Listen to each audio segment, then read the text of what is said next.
In about 5 weeks' time, it's finally going to happen. The first Grand Prix in Saudi Arabia in Jeddah. So we travelled to catch up with Formula One's Toby Smales and Oliver Liedgens of Tilke to get a closer look at what we can expect to see from this brand new track to the Formula One circuit. Okay, so welcome to the Jeddah F1 circuit. It's an honour to be here with Oliver from Tilke. We're going to talk you through the circuit itself and then give you a few sporting insights, and hopefully Oliver can help me on the technical side. I should be able to hear. So ultimately, this circuit has an amazing 27 corners, which is the most corners on the F1 calendar. It's also the second fastest circuit, unbelievably only second to Monza. So as you can imagine, it's going to be a huge challenge for the drivers when they have 27 corners, and equally it's such a fast and flowing circuit. We have 6.1 kilometers in length. So again, equally it's going to be a very long circuit for them to tackle. And you know, on a sporting percentage, we're talking about a few things here. Downforce is obviously going to be at a premium here because, as you know, on a high-speed circuit, it is really important to trim the car out as much as possible to keep those speeds on the straights. So the teams are going to have a real challenge, aren't they, Oliver, Absolutely. when deciding between having a trimmed-out car, but equally something that gives them confidence with their downforce when we look at these concrete barriers that are going to be very unforgiving.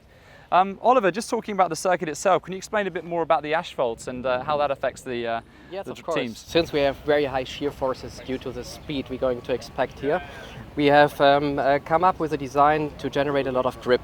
Asphalt in general is a natural product which can be not copied from one track to the other because the ingredients like bitumen, aggregates are in every area different.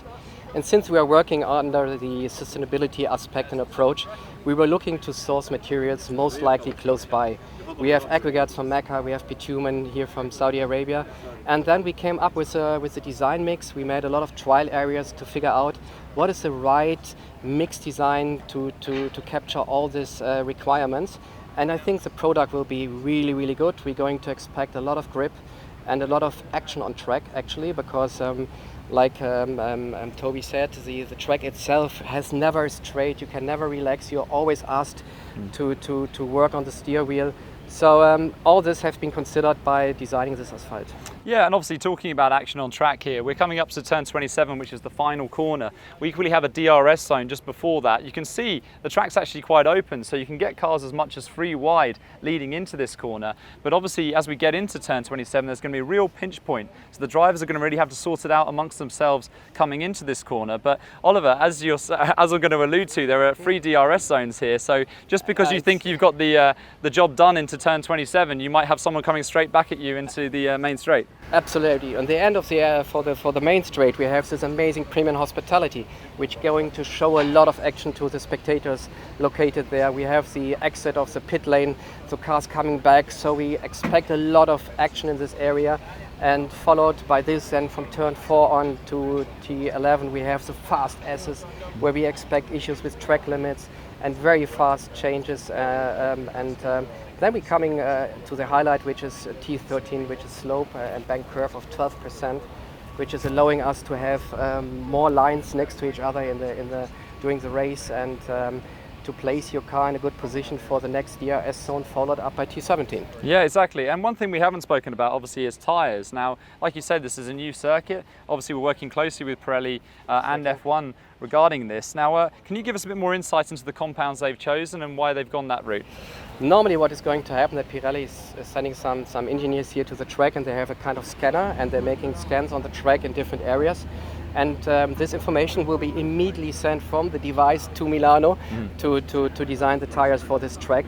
And I think since this year is very, very demanding for all the teams, and especially for Pirelli, they have chosen a little bit more conservative approach here to make sure we are safe, because it's fast, it's dangerous.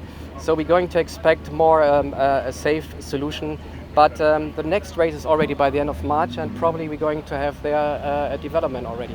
Yeah, certainly they're going to obviously want to be safe on that. Again, because of the high speed and because it is so flying, the last thing you want to have is any sort of tyre failure here. So, you know, ultimately it's going to be a great starting point. And the nice thing is that come March, we're going to have another race here that's going to be just as exciting and hopefully deliver more for the fans.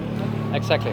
This is when we started to design this track, we had 3 big ideas in our mind. This was to increase the fan experience, to have action on the track, and more important, to showcase beautiful Jeddah here straight on the Red Sea.